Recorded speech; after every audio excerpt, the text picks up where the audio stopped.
Salam əziz izləyicilər, siz Lektor podkastına baxırsınız. Bu dəfəki lektorumuz Azərbaycan Dövlət Neft və Sənaye Universitetinin bakalavr səviyyəsini fərqlənməklə bitirmiş, ardınca isə UFAZ-da magistratura təhsili almış Rəşad Abbasovdur. Rəşad Abbasov həmçinin Strasburg Universitetində doktorantura təhsilini başa vurub və o hazırda Azərbaycan Dövlət Neft və Sənaye Universitetində müəllim kimi fəaliyyətə başlayıb. Xoş gəlmisiniz Rəşad müəllim. Xoş gördük. Siz Azərbaycan Dövlət Neft və Sənaye Universitetində bakalavr və magistratura təhsili aldınız. Bunun ardınca Strasburg Universitetində doktorantura təhsili aldınız, başa vurdunuz, müdafiə elədiniz və yenidən qayıtdınız təhsil aldığınız universitetə, Azərbaycan Dövlət Neft və Sənaye Universitetində müəllim kimi fəaliyyətə başlamısınız yenicə. Əvvəlcə sizi təbrik eləyirəm. Çox sağ olun. Və istəyərdim bu hisslərinizi bizlə bölüşəsiniz. Tələbəsi olduğunuz bir universitetdə müəllim kimi fəaliyyət göstərmək ümumiyyətlə necə bir hissdir? Əlbəttə bu bir qürur verici bir haldır mənim üçün. Belə ki, öyrəndiyim bilik və bacarıqları artıq tələbələrimə aşılamaq, onlara bildirmək, onlara öyrətmək mənim üçün qürur vericidir. Gəlin elə ən başdan başlayaq. Məktəbi bitirdiniz və qərar verdiniz ki, Azərbaycan Dövlət Neft və Sənaye Universitetində təhsil almaq istəyirsiniz və geologiya mühəndisliyi ixtisası üzrə qəbul olmusunuz. Bakalavr səviyyəsi üzrə təhsilinizi geologiya mühəndisliyi ixtisası üzrə almısınız. Mən istəyərdim bir qədər bu seçimin arxasında dayanan motivlərdən danışasınız və ümumiyyətlə bakalavr səviyyəsində ixtisas seçimi zamanı hansı amillər nəzərə alınmalıdır? Düzü mənim ümumiyyətlə ilkin hər hansısa bir təcrübəm, hər hansısa bir bu haqda məlumatım yox idi. Yəni qərarsız idim həmin abituriyent vaxtında ki, mən hansı universiteti seçməliyəm, hansı ixtisası seçməliyəm. Daha sonra düzdür bu qərarsızlıqların sonunda bir yekun qərara gəldim ki, geologiya mühəndisliyi üzrə davam eləyim öz karyeramə, təhsil həyatıma. Amma indi bütün bu olanlardan sonra yenidən əgər qayıtsam həmin dövrə, abituriyent vaxtına, yenə də bu ixtisası seçərəm. Çünki gözləntilərimin üzərində olan bir seçim oldu. Belə ki, bu qədər maraqlı gözləmirdim. Amma oxuyan zaman mineralları tanıdıqca, süxurları öyrəndikcə, bu yerdə baş verən geoloji prosesləri öyrəndikcə bu sahə mənim üçün daha maraqlı oldu. Biraz monoton həyat tərzindən qaçış üçün maraq yaratdı məndə. Yəni yenidən seçim eləmək şansım olsa, indiki ağlımla, indiki təcrübəmlə yenə də bu seçimi, bu ixtisası seçərəm.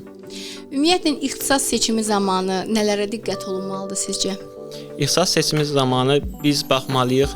Mən ən birinci məsləhət görərəm ki, biz nəyi seviriksə, onun arxasınca gedək.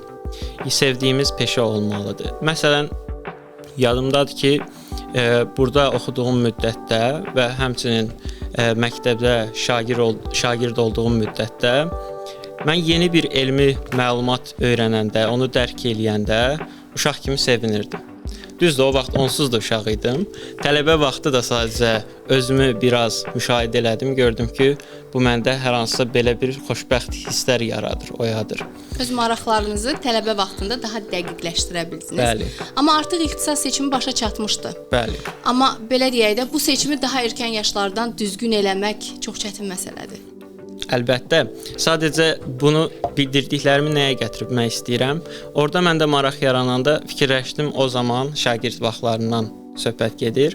Fikirləşdim bunu necə mən öz təhsilimdə, karyeramda tətbiq eləyə bilərəm ki, həyatım daha maraqlı keçsin mənim üçün. Və fikirləşdim ki, elm adamı olmaq mənim üçün daha uyğun variant olar. Tədqiqatlar aparmaq mənim üçün maraqlı olar. Bu səbəbdən istəyirdim elmlə bağlı belə deyim, fəaliyyət növü seçim, belə bir sahə seçim və ixtisas seçimində də buna üstünlük verdim. Sadəcə hansı ixtisası istəyirəm, bu mənə qaranlıq qalmışdı həmin vaxtlarda. Daha sonra ixtisas seçdim, gözləntilərimin üzərində bir maraq yarandı. Mən də ona görə indi yenidən qaysam, yenə də bu ixtisası seçərəm. Bəs şagirdlər nəyə önəm verməlidir ixtisas seçimində? Yenə də bütün bu məsələyə qayıdıram ki, onlar birinci sevdiyi sahəni seçsin. Birinci nəyə qarşı maraq duyurlar, nəyi sevirlər, birinci onu təyin eləməyə çalışsınlar. Daha sonra o sevdikləri sahə üzrə hansı ixtisas onlara gələcəkdə iş həyatında kömək olar. Yəni bizim iş həyatının tələblərinə cavab verəcək, bizə iş bazarında gələcəkdə lazım olacaq, hansı ki bu ixtisas. Daha sonra bu məsələlərə diqqət yetirə bilərlər. Maraqlıdır. Yəni hələ həyatı dərk eləməyən bir gənc, bir yeniyetmə hətta bütün həyatını, taleyini həll eləyəcək bir qərar verməlidir, ixtisas seçimi eləməlidir. Və dediyiniz kimi o qədər bunu dərindən ölçüb biçməlidir. Burada əlbəttə kənar şəxslərin, peşəkarların, ailənin dəstəyi, istiqamətləndirməsi də yəqin ki müəyyən mənada rol oynayır. Çünki 16 yaşında geologiya mühəndisliyinin mahiyyətini bilmək o qədər də asan deyil və bizim bir çox gənclər artıq müxtəlif universitetlərin silabuslarını araşdırmaq, bu istiqamətə yeni-yeni yönəlməyə başlayırlar. Ona görə də məlumatsız olurlar. O baxımdan da doğrudan da düzgün vurğuladınız ki, cəmiyyətin tələblərinə uyğun olaraq ixtisas seçimi aparılması çox önəmli rol oynayır. Bəli, bildirdiyiniz kimi biz şagirdlərin çiyinlərinə bu qədər ağır yük qoya bilmərik. Onlar o yaşda yəni hər şeyi araşdırıb düzgün qərar verməkdə, necə deyim, məsuliyyətli olmamalıdırlar əslində. Biz onlara əslində, mən hətta özüm belə bəzən yox, biz onsuz da yenə də yaşlansaq belə, yəni səhv addımlar ata bilir, səhv qərarlar verə bilirik. Sadəcə bildirmək istədiyim odur ki, onların üzərinə çiyinlərinə yük qoymaq istəmirəm. Sadəcə demək istəyirəm, sevdiyiniz sahəni təyin eləyə bilsəz, maraqlı olar sizin üçün, daha vaxtda, zamanda qazanmış olarsınız. Əgər təyin eləyə bilməsəz də, bu da bir problem deyil. Yəni bundan necə deyim, küsmək olmaz həyata ki, mən səhv qərar verdim, səhv seçim elədim. Yox, daha sonra yenidən həyat davam eləyir. Biz yenidən seçimlər eləyib, yenidən artıq keçmişdə elədiyimiz səhvlərdən təcrübə qazanıb, yeni qərarlar verib, yeni addımlar ata bilərik. Sadəcə məsləhət görürəm ki, sevdiyiniz bir şey təyin eləyə bilsəz, bu sizin üçün həyata 1-0, peşəkar həyata 1-0 irəlidə başlamaq deməkdir. Bəli. Mən istəyərdim bir qədər sizin tələbəlik illərinizə gedək. O dövrün hansı xatirələri qalıb və ümumiyyətlə tələbəlik illəri, burada təhsil aldığınız dövr sizə nələr qazandırıb? Peşəkar baxımından kimliyinizin formalaşması ilkin mərhələlər burada olub. O tələbə parta arxasında müəllimlərinizi dinləyərkən formalaşıb. Yəqin ki, burada artıq könüllülük fəaliyyət və s. həmin dövrlərdən başlayıb. Azərbaycan Dövlət Neft və Sənaye Universitetində bakalavr təhsili aldığınız həmin o dövrə qaydaq. Bu 4 illik təhsiliniz sizə nə qazandırdı? İstər peşəkar kimliyin formalaşması baxımından, istər praktiki, nəzəri biliklərə yiyələnmək baxımından, istəyərdim öz təcrübələrinizi də bizim izləyicilərimizlə bölüşəsiniz. Əslində tələbəlik illəri, yəni hər kəsin də çox zaman bildirdiyi kimi, ən maraqlı həyatımızın bir hissəsidir, rəngarəng hissəsidir. Necə deyərlər, həyata biz çəhrayı gözlüklərdən baxırıq. Eynən. Bəzi çətinlikləri orada görmürük, bəzən də üzərimizdə o qədər məsuliyyət olmur, bəzən. O səbəbdən rahat olduğumuz dövrdür. Düzdür, təbii ki, indi tələbələr bəlkə razı olmayacaq ki, imtahanlar var, hazırlaşmaq var. Yəni, ümumiyyətlə, həyata açılmaq barəsində rahat olduğumuz bir dönəmdir. O dövr mənim üçün həm peşəkar baxımdan çox faydalı keçdi. Belə ki, məktəbdə məndə belə bir obsessiya vardı ki, qiymətlərim yaxşı olmalıdır, yaxşı oxumalıyam. Bu mənimlə davam eləyirdi, həmçinin bakalavr təhsili zamanı. Ona görə orada da qiymətlərimi yaxşı tuturdum, amma həmçinin öyrənməyə çox həvəsli idim və nəzəri biliklərin fundamentini həmin bu zamanda atdım və bu nəzəri biliklər məndə gələcəkdə praktiki tətbiqlər eləyən zaman çox köməyimə gəldi. Və bakalavr dövründə bu davamiyyəti, yəni oxumaqda davamiyyətim olduğuna görə öz növbəsində bir sıra nailiyyətləri də gətirdi mənə. Bunlar Xoşbəxt Yusifzadə adına təsis edilmiş təqaüdü qazandım. Daha sonra Akif Əlizadə adına təsis olmuş təqaüdü qazandım və həmçinin paraleldə SOCAR-ın daxili təqaüd proqramında qalib oldum həmin dövrdə və müvəffəqiyyətlə bitirdim bakalavr təhsilini. Ümumiyyətlə bildirmək istəyirəm ki, tələbələrimiz, düzdür, mən də əvvəllər qiymətlərə çox önəm verərdim. İndi qərarımı dəyişmişəm. Əsas biz öyrənməyə, necə deyim, yönəlməliyik. Biz bir şeyi bilməyə yönəlməliyik. O diplom, yəni bir kağız parçasıdır. Bugün var, sabah yoxdur. biz onu almağa yönəlməməliyik. Düzdür, indiki işin tələbləri formal olaraq biz onu almalıyıq. Bunu davam eləməliyik. Sadəcə paraleldə biz nə öyrəndiyimizi bilməliyik, onu dərk eləməliyik. Sadəcə qiymət alım xətrinə deyil, məqsəd dərk eləmək olmalıdır. Əlbəttə, yəni əzbərlə tələbə bəlkə hansısa bir imtahanda müəyyən uğur qazana bilər, amma gedib korporativ mühitə düşəndə, ofisdə oturanda və ya masa arxasında əyləşəndə artıq qalacaq mən neyniyim. Ona görə bu korporativ mədəniyyətin təməli də tələbəlikdə qoyulur, nəzəri biliklər də artıq dediyiniz kimi tələbəlik illərində artıq mənimsənməlidir tələbə tərəfindən. Hətta praktiki tərəfi, özəlliklə sizin kimi geologiya, mühəndislik ixtisaslı sahələrində tələbələr gərək o praktiki vərdişləri formalaşdırsınlar ki, əmək bazarında özünə yer tuta bilsinlər. Düzdür. İndiki hal-hazırda işimin bir öhdəliyi, məsuliyyəti olaraq məqsədim də odur ki, ADNSU-da, Azərbaycan Dövlət Neft və Sənaye Universitetində biz praktiki bilik və bacarıqları necə əldə edə bilərik? Onun üçün hansı addımları atmalıyıq? Hansı laboratoriyaları biz burada qurmalıyıq? Hansı tədqiqat sahəsini seçib o tədqiqat sahəsi üzrə biz davam eləməliyik ki, buradakı tələbələr tək nəzəri bilikləri yox, həmçinin praktiki bacarıqları da əldə eləsinlər.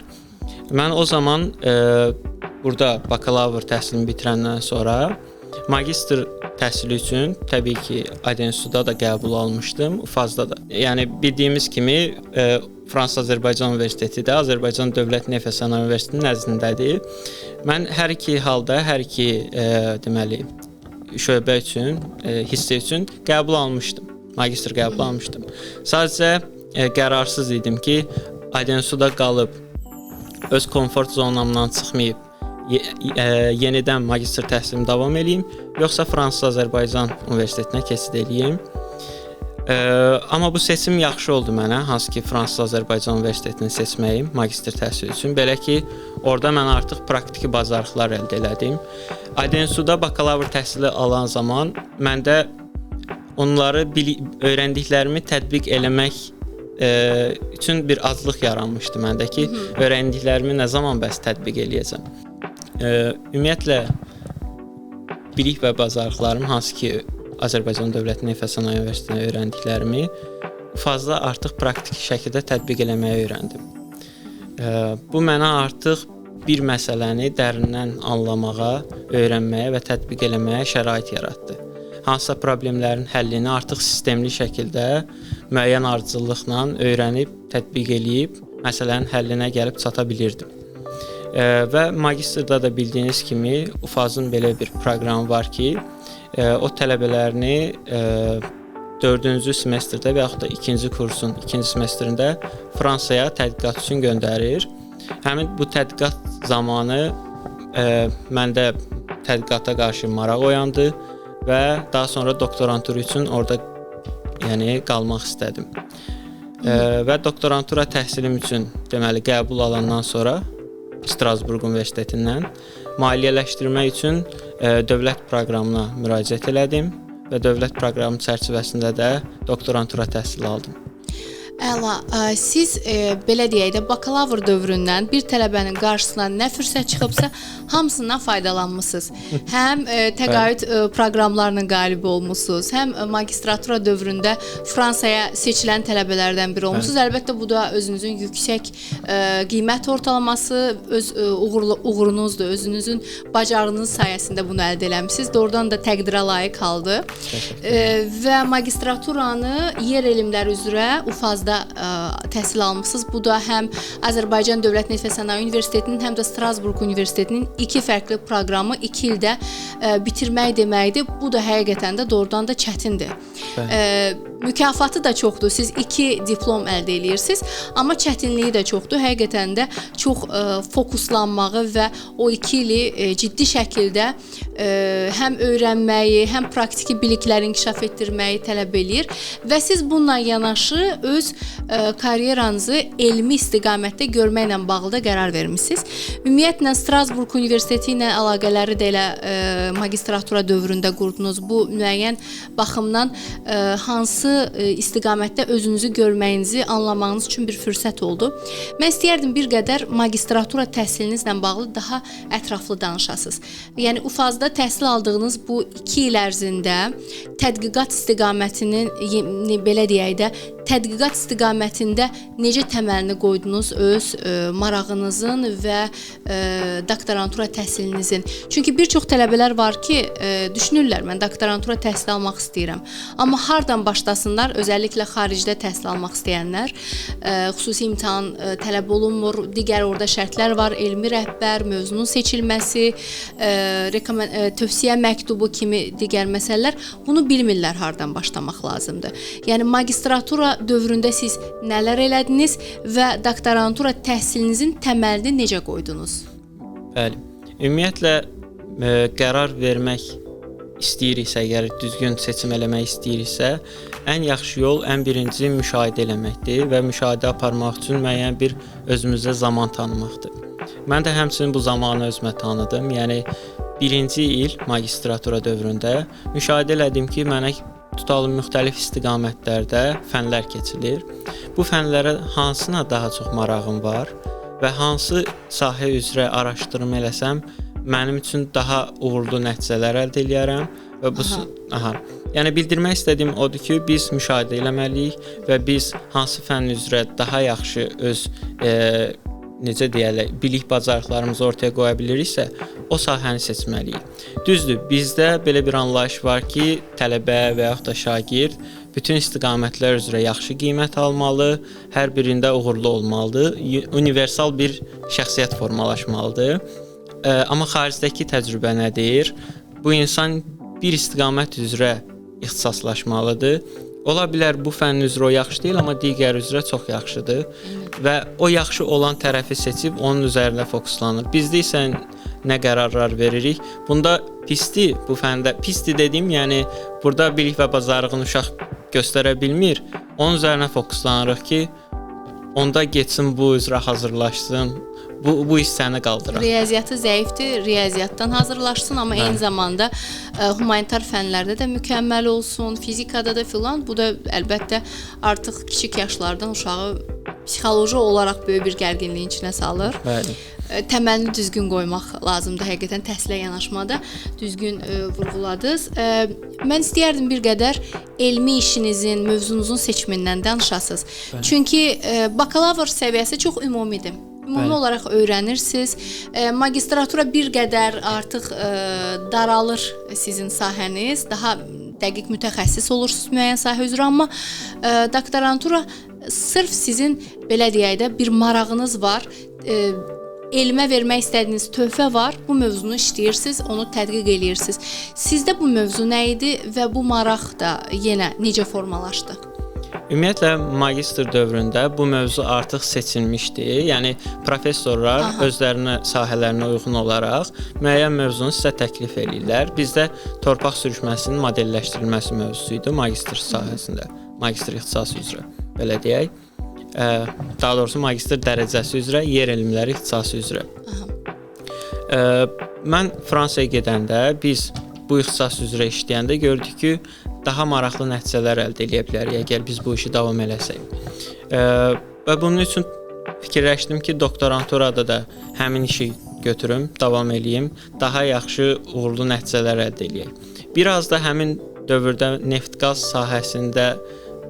sahəsinə qarşı biraz marağım azalmışdı həmin müddətdə. Ona görə fikirləşdim, bu sahədən biraz uzaqlaşım. Ona görə torpaq sürüşməsinin modelləşdirilməsi mövzusuna keçid elədik. Bu biraz geotexniki sahə ilə bağlıdır. Biz burada torpaq sürüşməsi nədir? Torpaq sürüşməsi torpağın və yaxud da süxurun deməli yamaç aşağı hərəkətidir. Biz bunun qarşısını necə ala bilərik? Yəni qarşısını almaq dediyim, biz modelləşdirməni tətbiq eləyərik. Modelləşdirmə nəticəsində biz proqnozlar və yaxud da güman eləyə bilərik ki, müəyyən bir dövrdə bu qədər bizdə məsələn yağış olsa bu yağış nəticəsində torpaq sürüşməsi olacaq və orada yaşayan yerli əhaliyə xəbərdarlıq eləyə bilərik ki, onlar yaşayış ərazilərini tərk eləsin. Çünki bizdə belə bir torpaq sürüşməsi riski olacaq. Burada deməli modelləşdirməyin köməyi ondan ibarət oldu ki, biz gələcəklə bağlı proqnoz veririk. Bəli. Proqnozlaşdırırsınız. Proqnozlaşdırırıq. Və bu proqnozlaşdırma nəticəsində risklərdən müəyyən qədər qaçmış oluruq. Baş verə biləcək potensial riskləri azaldırıq. Belə deyək. Yəni risklərin dəyərləndirilməsi ilə bağlıdır daha çox sizin istiqamət. Bəli. Və bu yaxınlarda artıq müdafiənizi etdiniz, elmi dərəcənizi aldınız. Bununla bağlı təbrik eləyirəm sizi. Təşəkkür edirəm. Və istərdim bir qədər yenə doktorantura təhsilindəki o bir çox gəncləri qorxudan məqamlara fokuslanaq. Qəbul oldular, amma mənim məqalələrim çap olunmalıdır, yüksək reytinqli jurnallarda mütləq çap olunmalıdır. Yəni elmi rəhbərin seçilməsi, istiqamətləndirməsi bu qorxulu gəlir. Amma əlbəttə o artıq müəyyən bir sistemin içinə düşəndən sonra, artıq bir universitetin tələbəsi olandan sonra bütün bu sahələrdə istiqamətlənirsiz. İstər məqalələrin yazılması, supervisor, elmi rəhbər, mövzunun seçilməsi. Bu məsələlərlə bağlı qısaca bir məlumat verərdiniz. Çünki o struktura yad olan gənclər üçün, amma elmə də maraq göstərənlər kifayət qədər çoxdur, bu qorxulu gəlir. Yəni necə bu sistem necədir? Doktoranturada bütün bu tələbələrin istiqamətləndirilməsi hansı formada aparılır? Biz qorxu deyəndə ümumiyyətlə nəyi nəzərdə tuturuq? Yəni vaxt itirəcəyik, düzdürmü? Hər hansısa birdən müdafiə eləyə bilmərəm. Bəli. Yəni birdən uğursuz olar və mənim elmi işim bəyənilməz. Ümumiyyətlə doktoranturanı bitirə bilmərəm, məqalə çap eləyə bilmərəm. Çünki bəzən həqiqətən magistratura səviyyəsində bitirib təhsil almaq istəyən belə tələbələr də olur ki, o riskə getməyə qorxurlar. Düzdür. Həmçinin ola bilər bu tərəfləri də var. Həmçinin motivasiyanın azalmağına səbəb maliyyə tərəfləri də ola bilər. Hansısa magistri bitirmiş tələbələr fikirləşə bilir ki, doktorantura sahəsində məsələn gəlir yoxdur, mən rahat şəkildə tutalım tədqiqat apara bilməyəcəm. Ona görə ən yaxşısı elə aparmamaqdır. Hansısa bir şirkətdə tutalım başlasam karyerama daha məqsəd uyğun olar. Təbii ki, bu yolda məqsəd uyğundur hər bir şəxsə spesifik olaraq. Amma doktorantura sahəsini, əgər doktorantura belə deyək, təhsilini xaricdə davam eləmək istəyiriksə, xüsusən dövlət proqramı çərçivəsində, bu bizə imkan verir ki, rahat şəkildə tədqiqata fokuslanaq. Yəni belə deyim, bizi motivasiya eləməyən mövzuları bəziləri bizim necə deyim, seçimlərdən asılıdır. Onu bildirmək istəyirəm ki, doktoranturada bizdə elə bir qorxu olmamalıdır ki, birdən məqaləm nəşr olunmaz və yaxud da nəticələrim yaxşı olmaz. Onsuz da əgər olmasa belə bu da bizim üçün bir təcrübədir və əgər biz disiplinli şəkildə hər hansısa mövzu üzərində çalışsaq, düşünürəm ki, faydalı nəticələr alacağıq. Almasaq belə bu da bir təcrübədir. 3 il ərzində doktoranturanı yekunlaşdırdınız və elmi dərəcənizi aldınız və yəqin ki, bu 3 illik dövr ərzində hansısa bir keşməkeşli məqamlar oldu, çətinliklər oldu. O çətinliklərdən bölüşmək istədiyiniz hansısa bir bəlkə xatirə, bəlkə nə isə varsa, o bir çox tələbələr üçün də motivasiya ola bilər deyə düşünürəm. Bəli, ümumiyyətlə doktoranturanın 1-ci ilinin sonlarında biz işi bitirdik, modelləri qurduq, hansı ki torpaq sürüşməsini simulyasiya eləmək üçün, bu prosesi göstərmək üçün. Sadəcə bu modelləşdirmə istədiyimiz nəticəni vermirdi. Reallığa tam uyğun deyildi bu nəticələr. Çünki orada bəzi sərhəd şərtləri vermək, düzgün verilənləri daxil eləmək lazım gəlirdi. Biz orada hansı boşluğu qoymuşuq, onu tapa bilmirdik, təyin eləyə bilmirdik. Həmin zamanda məndə biraz necə deyim, məna boşluğuna düşmüşdüm ki, mən nə üçün bu işi görürəm, niyə bu əziyyəti çəkirəm? Fəlsəfi axtarışlar dövrü başladı. Cavabı olmayan suallar verirdim özümə, fəlsəfi. Və daha sonra amma yenə də davam elədim, yenə də təkrarlar, cəhdlər eləməyə başladım və sonda modelimiz yaxşı nəticə verdi, gözlədiyimiz nəticəni aldıq. Buradan belə bir nəticəyə çıxardım ki, özüm üçün biz əgər hansısa bir işdə nəticə ala bilmiriksə, gərək davamlı şəkildə, disiplinli şəkildə təkrar cəhd eləyək. Yəni motivasiyadan düşməyək. Düzdür, burada bizə lazım olacaq əsas şərt səbirdir. Və yəni disiplinli şəkildə təkrarlamaq bütün nəticələri. Fərqli yollarla həmin istədiyimiz nəticəyə getməkdir.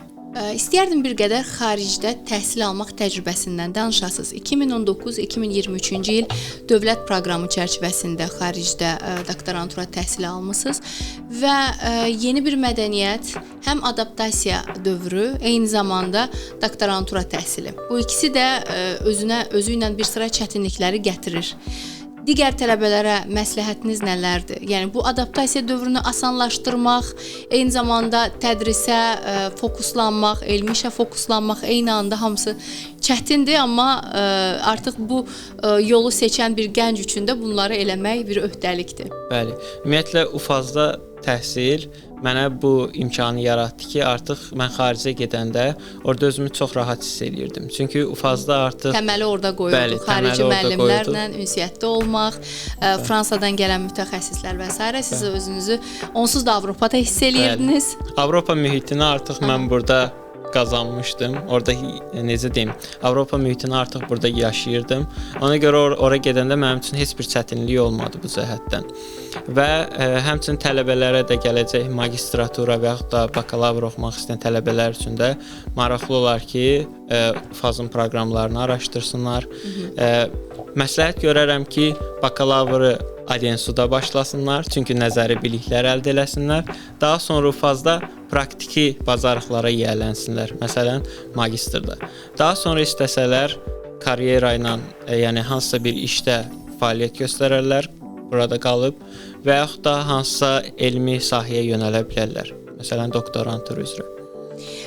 Əmək fəaliyyətindən elə söz düşmüşkən, biraz da sizin əmək fəaliyyətinizdən danışaq.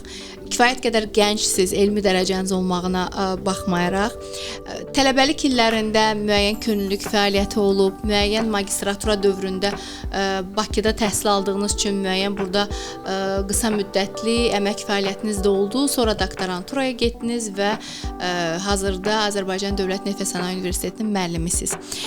Öz əmək fəaliyyətinizdəki təcrübənizdən və onların sizə peşəkar kimliyinizin formalaşmasında nələr gətirdiyindən bir qədər danışaq. Ümumiyyətlə təcrübə ilə başlamaq 1-0 öndəlik deməkdir. Bakalavrda oxuduğum müddətdə SOCAR-ın təcrübə proqramında iştirak elədim və həmçinin British Petroleum BP şirkətində mentorship proqramına qəbul almışdım. Orada mənim mentorum geofizika üzrə team lider Peter Cook idi. Ondan da geofiziki dataların əldə olunması və interpretasiyası üzrə məsləhətlər almışdım. Bu mənə üstünlük idi. Necə deyim, gələcəkdə işlərimdə mənə kömək olan məlumatlar idi.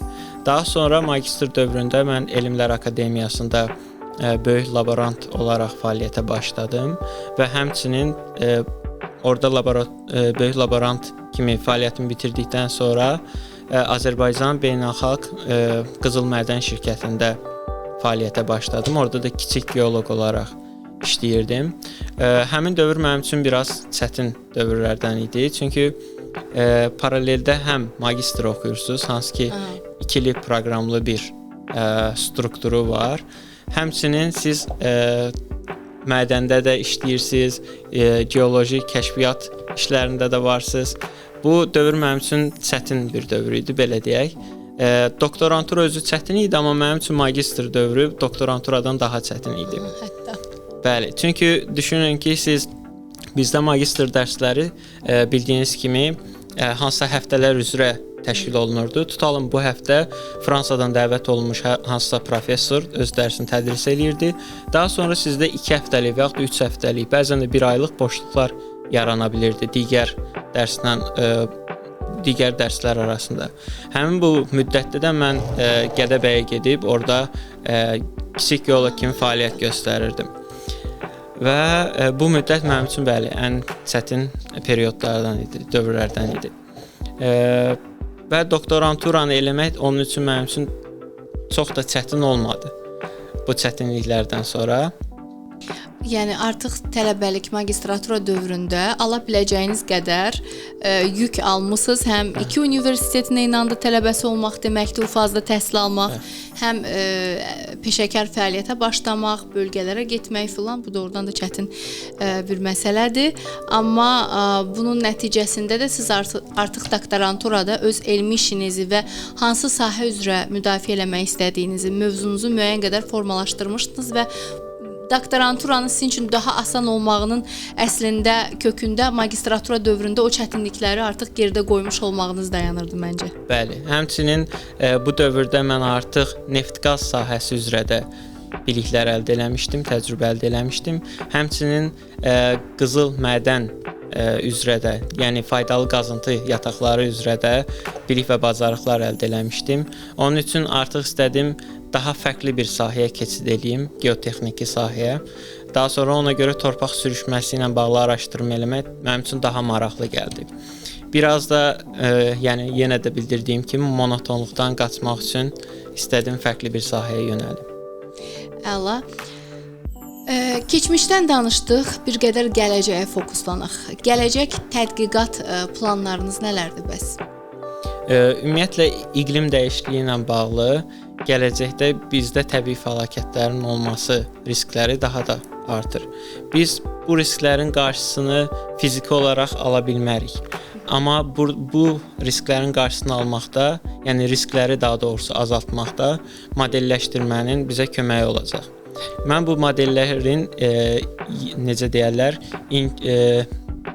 texniki cəhətdən və yaxud da belə deyək, modellərin improve olması və yaxud da inkişaf etdirilməsi sahəsi üzrə çalışmaq istəyirəm. Çünki daha dəqiq modellər daha dəqiq proqnozlara gətirib çıxarır.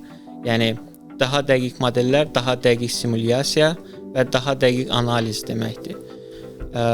Bunun üçün modelləşdirmənin üzərində işləyəcəm bir qədər. Bəli. Uğurlar sizə və ümumiyyətlə bu gün bir gənc tədqiqatçı kimi, eyni zamanda müəllim kimi sizin belə deyək, qarşınızda olan strateji istiqamətlər hansılardır? Hal-hazırda fəaliyyətə başladığım Adensuda ilkin olaraq laboratoriyaların yaradılması üzrə istəyərəm öz necə deyirlər, dəstəyimi göstərim. Belə ki, bu laboratoriyaların yaradılması dərs prosesinin daha effektiv keçməyə və tələbələrin qısa müddətdə praktiki bilik və bacarıqlarını artırmağa kömək olacaq. Məsələn, biz hər hansısa süxur nümunəsi götürsək, onu rahat şəkildə öz universitetimizdə analizini aparmaq istəyirik və yaxud da tutalım bu verilənləri aldıq, daha sonra modelləşdirmədə onu tətbiq eləmək istəyirik. Deməli bizə yaxşı təchizat olunmuş təchiz olunmuş kompüter otaqları da lazımdır. Düzdür, bu şərait hal-hazırda fazla var. Sadəcə bunu Adensuda da olması daha üstünlük olar. Çünki Adensuda da bizim böyük bir tələbə kontingenti var, belə deyək. Bu birinci mərhələdir. Daha sonra artıq araşdırma mövzuları götürüb onların üzərində işləyəcəyik. Bugünkü lektorumuz kimi Azərbaycan Dövlət Neft və Sənaye Universitetinin tələbələrinə və tələbəsi olmaq istəyən gənclərə əsas mesajınız nədir? Biz nəyisə başlayanda hər zaman çətinliklərlə qarşılaşacağıq. Mən bunu tam anlayıram. Amma motivasiyada qalsınlar tələbələr. Düzdür, hər zaman motivasiya kömək eləmir. Paraleldə bizi uğura aparan disiplindir. Motivasiya ilə işə başlasınlar, disiplinlə onu davam elətdirib bitirsinlər. Belə deyərdim. Çox təşəkkür edirəm bugün qonağımız olduğunuz üçün və dəyərli məsləhətlərinizə görə. Çox sağ olun. Təşəkkür edirəm. Bu layihəni təşkil elədiyiniz üçün, məni də dəvət elədiyiniz üçün minnətdaram. Təşəkkür edirəm. Əziz izləyicilər, Lektor podkastının bu dəfəki buraxılışında biz bir daha öyrəndik ki, uğur yalnız zəhmət yox, həm də məsuliyyətdir. Özün, gələcəyin və cəmiyyət qarşısında böyük bir məsuliyyətdir. Növbəti buraxılışlarda görüşərik. Hələlik.